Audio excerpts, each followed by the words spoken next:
একসময় জলাশয়ের জন্য যা ছিল অভিশাপ, আজ সেই কচুরিপানাই হয়ে উঠেছে সম্ভাবনার নাম।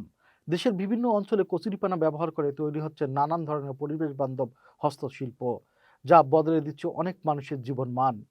নদী, খাল আর বিল থেকে সংগ্রহ করা কচুরিপানা শুকিয়ে তৈরি হচ্ছে ব্যাগ, ঝুড়ি, মাদুর, ফুলদানি থেকে শুরু করে নান্দনিক ঘর সাজানোর সামগ্রী। এইসব পণ্য এখন দেশীয় বাজার ছাড়িয়ে রপ্তানি হচ্ছে বিদেশেও। এই উদ্যোগে সবচেয়ে বেশি উপকৃত হচ্ছে গ্রামের নারীরা। ঘরে বসেই কাজের সুযোগ পেয়ে অনেকে আর্থিকভাবে স্বাবলম্বী হচ্ছেন।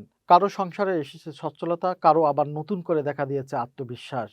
পরিবেশবিদরা বলছেন কচুরিপানা ব্যবহার বাড়লে এদিকে যেমন জলাশয়ের পরিষ্কার থাকবে, অন্যদিকে কমবে প্লাস্টিক ও কৃত্রিম পণ্যের ব্যবহার।